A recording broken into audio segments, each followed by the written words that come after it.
ಮಕ್ಕಳಿಗೆ ಬಾಂಬ್ ಬಿಡಿಸಿದ್ದು ನೀನೇ ತಾನೆ? ನೀನೇ ತಾನೆ ಬಾಂಬ? ಮೊನ್ನೆ ತಾನೆ ಕ್ರಿಶ್ಚಿಯನ್ ಮತಾಂತರದ ಬಗ್ಗೆ ಭಾಷಣ ಮಾಡಿದ್ದೆ, ಕ್ರಿಶ್ಚಿಯನ್ ಕಂಟ್ರಿಗಳ ಬಗ್ಗೆ ಕಿಡಿ ಕಾರಿದ್ದೆ. ನಿನ್ನ ಹಿಂದೂ ದೇಶದ ಸಿದ್ಧಾಂತಕ್ಕೆ ಅಲ್ಪಸಂಖ್ಯಾತರನ್ನ ನಾಶ ಮಾಡಿಕೊಟ್ಟಿದೀಯಾ?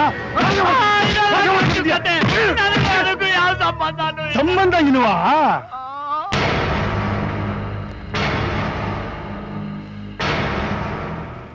ಏನು ಇವರೆಲ್ಲ ಹೋಮ್ ಮಿನಿಸ್ಟರ್ ಕಡೆಯವರ?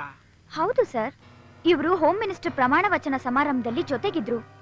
ನಾನು ಅವ್ರನ್ನ ಇಂಟರ್ವ್ಯೂ ಮಾಡುವಾಗ್ಲೂ ಇದ್ರು. ಚರ್ಚ್ ಬ್ಲಾಸ್ಟ್ ನಲ್ಲೂ ಇದ್ರು ಸರ್. ಚರ್ಚ್ ಬ್ಲಾಸ್ಟ್ ನಲ್ಲಿ ಸಾವಿರಾರು ಅಮಾಯಕರು ಬಲಿಯಾದ್ರು.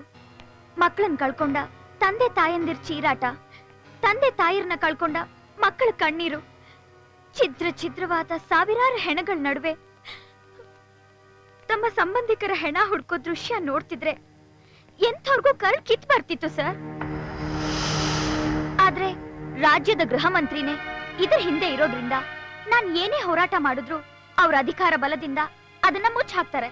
ವಿರೋಧ ಪಕ್ಷದ ನಾಯಕರಾದ ನೀವು ಅಸೆಂಬ್ಲಿಯಲ್ಲಿ ಹೋರಾಟ ಮಾಡಿದ್ರೆ ಸಿಬಿಐ ಎನ್ಕ್ವೈರಿಗೆ ಕೂಗೇಳುತ್ತೆ. ಕೇಂದ್ರದಲ್ಲಿ ನಿಮ್ ಪಕ್ಷನೇ ಅಧಿಕಾರದಲ್ಲಿರೋದ್ರಿಂದ ರಾಜ್ಯ ಸರ್ಕಾರ ಏನು ಮಾಡಕ್ಕಾಗೋದಿಲ್ಲ. ಇದರಿಂದ ಮುಂದೆ ದೇಶದ್ರೋಹಿಗಳಿಂದ ಆಗಬಹುದಾದ ಅನಾಹುತ ತಪ್ಪುತ್ತೆ. ಅದಕ್ಕೆ ನಿಮ್ ಹತ್ರ ಬಂದೆ ಸರ್.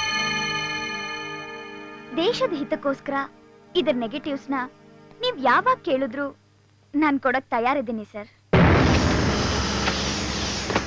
ಈ ಸಾಕ್ಷ್ಯಾಧಾರಗಳನ್ನ ನಾನು ಅಸೆಂಬ್ಲಿನಲ್ಲಿ ಪ್ರೊಜೆಕ್ಟ್ ಮಾಡಿದರೆ ನಿಮ್ಮ ಗೃಹ ಮಂತ್ರಿಗಳು ಟೆರರಿಸ್ಟ್ ಆಕ್ಟ್ ಮೇಲೆ ಅರೆಸ್ಟ್ ಆಗ್ತಾರೆ. ನಿಮ್ಮ ಪಾರ್ಟಿ ಪ್ರತಿಷ್ಠೆ, ವರ್ಚಸ್ಸು, ಸರ್ಕಾರ ಎಲ್ಲ ಉರುಳು ಹೋಗುತ್ತೆ. ಅಂದ ಹಾಗೆ ನಿಮ್ಮ ಮೆಡಿಕಲ್ ಕಾಲೇಜು ಮತ್ತೆ ಇಂಜಿನಿಯರಿಂಗ್ ಕಾಲೇಜ್ ಅಪ್ಲಿಕೇಶನ್ಸ್ ಬಹಳ ದಿನದಿಂದ ಪೆಂಡಿಂಗ್ ಇದೆ ಅಲ್ವೇ? ಸಿಎಂ ಸಾಹೇಬ್ರು ಒಂದು ಸರ್ಕಾರನೇ ಉರುಳಿಸೋ ಸಾಕ್ಷಿನ ಒಂದು ಸಿಗ್ನೇಚರ್ ಅಲ್ಲಿ ಉರುಳಿಸೋ ಹಾಗೆ ಕಾಣುತ್ತೆ. ಬೇಕಾದ್ರೆ ಇನ್ನೂ ಒಂದು ಸಿಗ್ನೇಚರ್ ಹಾಕೋಣ ಬಿಡಿ.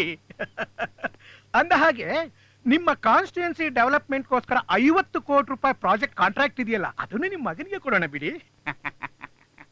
ಬೈ ಇವುಗಳ ಒರಿಜಿನಲ್ ನೆಗೆಟಿವ್ಸ್ ಆ ಹುಡುಗಿ ಹತ್ರ ಇದೆ. ಮೊದಲು ಅವಳ ಬಾಯಿ ಮುಚ್ಚಿ. ನೀವೇನು ಹೊಟ್ಟೆಗೆ ಅನ್ನ ತಿಂತೀರೋ ಮಣ್ಣು ತಿಂತೀರೋ? ಅಲ್ರಿ, ನಮ್ಮ ಪಾರ್ಟಿ ಹುಟ್ಟಿದ ಕಾಲದಿಂದಲೂ ಅಲ್ಪಸಂಖ್ಯಾತರು ದೀನ ದಲಿತರನ್ನೇ ನಂಬ್ಕೊಂಡು ಬದುಕಿದೆ. ಅವರೇ ನಮ್ಮ ಆಸ್ತಿ, ನಮ್ಮ ವೋಟ್ ಬ್ಯಾಂಕ್. ಅಂತ ಬ್ಯಾಂಕ್ಗಳಿಗೆ ಹೋಗಿ ಬಾಂಬ್ ಬಿಟ್ಟಿದ್ದೀರಲ್ರಿ. ಮಾಫ್ ಕೀಜಿಯೇ ಸಾಬ್, ನನಗೂ ಇದಕ್ಕೂ ಯಾವ ಸಂಬಂಧನೂ ಇಲ್ಲ. ನನ್ನ ಬೆಳವಣಿಗೆನ ನೋಡಿ ಪ್ರತಿಪಕ್ಷದವರು ಉದ್ದೇಶಪೂರ್ವಕವಾಗಿ ಮಾಡ್ತಾ ಇರೋ ಆರೋಪ ಇದು. ನಾನೊಬ್ಬ ಸಿಎಂ, ನಿಮ್ಮ ಬ್ಯಾಕ್ ಗ್ರೌಂಡ್ ಏನು ಅಂತ ತಿಳ್ಕೊಳ್ಳೋದರಷ್ಟು ಮುಟ್ಟಾಳ ನಾನಲ್ಲ. ನೀವು ಯಾರು, ನೀವೇನು ಮಾಡ್ತಾ ಇದ್ದೀರಾ, ನೀವು ಯಾರ ಜೊತೆ ಲಿಂಕ್ ಇಟ್ಕೊಂಡಿದ್ದೀರಾ ಎಲ್ಲ ನನಗೆ ಚೆನ್ನಾಗಿ ಗೊತ್ತು. ಆದ್ರೂ ಯಾಕೆ ಬಾಯಿ ಮುಚ್ಕೊಂಡು ಸುಮ್ಮನೆ ಇದ್ದೀನಿ ಗೊತ್ತಾ? ಪ್ರೆಷರ್, ಸೆಂಟ್ರಲ್ ಕಮಿಟಿ ಮೆಂಬರ್ಸ್ ನನ್ನ ಮೇಲೆ ತರ್ತಾ ಇರೋ ಪ್ರೆಷರ್ ನಿಂದ. ಲೋಕ್, ಈ ಸತ್ಯ ಯಾವ ಕಾರಣಕ್ಕೂ ಪಬ್ಲಿಕ್ಗೂ ಗೊತ್ತಾಗಬಾರದು. ಈಗಾಗಲೇ ಆಪೋಸಿಷನ್ ಕೆಲವರಿಗೆ ಈ ವಿಷಯ ಗೊತ್ತಾಗಿದೆಯಂತೆ. ಅವ್ರಿಗೆಲ್ಲ ಒಂದೊಂದು ಸೂಟ್ ಕೇಸ್ ಬಿಸಾಕಿ. ಹಾಗೆ ಆ ಹುಡುಗಿ ಯಾರು ಅಂತ ನೋಡಿ. Within 24 hours, I want all the negatives to be here.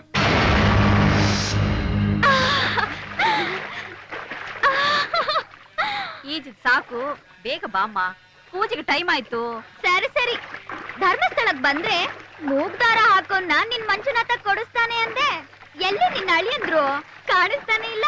ಕೊಡಿಸ್ತಾನೆ ಕಣೆ. ಆ ಮಂಜುನಾಥ ನಿನ್ಗೊಬ್ಬ ಗಂಡನ್ ಕೊಡಿಸೇ ಕೊಡಿಸ್ತಾನೆ.